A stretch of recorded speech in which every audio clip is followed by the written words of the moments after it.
నియోజకవర్గంలో తెలంగాణ రాష్ట్ర తొలి ముఖ్యమంత్రి కేసీఆర్ గారి నేతృత్వంలో అనేక అభివృద్ధి కార్యక్రమాలను చేసినాం. ఆ అభివృద్ధి కార్యక్రమాలలో ఎలక్షన్ కోడ్ల మూలాన కొన్ని పనులన్నీ కూడా పెండింగ్ అయినాయి. మరి 8 నెలలు గడిచింది. ఈ పనులను పూర్తి చేయాలని, ఈ పనుల మీద ప్రత్యేకమైనటువంటి దృష్టి పెట్టాలని బీఆర్ఎస్ పార్టీ ఈరోజు డిమాండ్ చేస్తా ఉన్నది. రామగుండం మండలంలో ఉన్నటువంటి ప్రతి ఒక్క రైతుకు నీళ్లు అందించాలని కేసీఆర్ గారు 80 కోట్ల రూపాయల నిధులతోని లిఫ్ట్ను ప్రారంభం చేయడం జరిగింది. దాన్ని వెంటనే పూర్తి చేపించేటువంటి దిశగా కార్యాచరణ తీసుకోవాలని డిమాండ్ చేస్తా ఉన్నాం.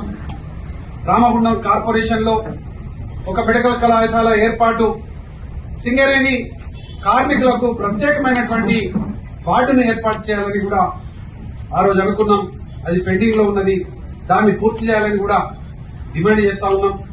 అదేవిధంగా టీయూఎఫ్ఐడిసి కింద 100 కోట్ల రూపాయలను కేటీఆర్ గారి నేతృత్వంలో నిధులు మంజూరైనాయి.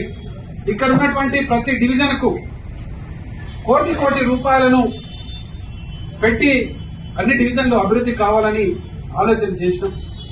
ఆ నిధులను అదేవిధంగా కేటాయించాలని, కేటీఆర్ గారు ఇక్కడికి వచ్చి ప్రారంభం చేసినటువంటి ఐటీ పార్క్ పనులను ప్రారంభం చేయాలని, అదేవిధంగా ఇక్కడ పార్కింగ్ కాంప్లెక్స్ గాని, మల్టిపుల్ నాన్ వెజ్ మార్కెట్ గాని, వెజిటేబుల్ మార్కెట్ గాని, అదేవిధంగా అంబేద్కర్ భవనాన్ని గాని, వీటన్నింటినీ కూడా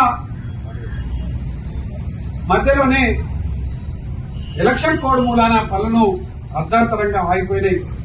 వీటన్నింటినీ కూడా పూర్తి చేయడం కోసం నిధుల కేటాయింపు అవసరం ఉంటే అసెంబ్లీ వేదికగా ఈ ముఖ్యమంత్రి గారిని అడగాలని కూడా శాసనసభ్యులకు ఈ సందర్భంగా గుర్తు చేయడం జరుగుతూ ఉన్నది.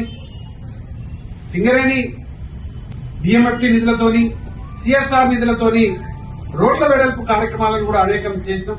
వాటన్నింటినీ కూడా అర్ధాంతరంగా ఆగిపోయినాయి.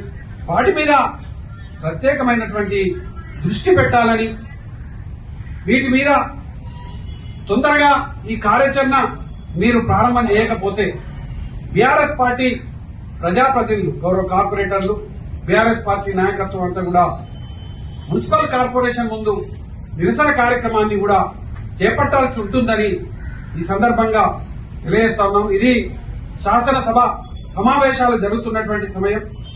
ఒక శాసనసభ్యులకు అసెంబ్లీ వేదికగా మాట్లాడడానికి అవకాశం ఉన్నటువంటి సమయం. ఈ సమయంలో మన ప్రాంతం గురించి, మన ప్రాంతంలో అవసరం ఉన్నటువంటి నిధుల కోసం అసెంబ్లీ వేదికగా తప్పకుండా ఈ సమస్యల పరిష్కారం కోసం శాసనసభ్యులు మాట్లాడతారని మేము విశ్వసిస్తా ఉన్నాం. తప్పకుండా మాట్లాడాలని కూడా మేము డిమాండ్ చేస్తా ఉన్నాం.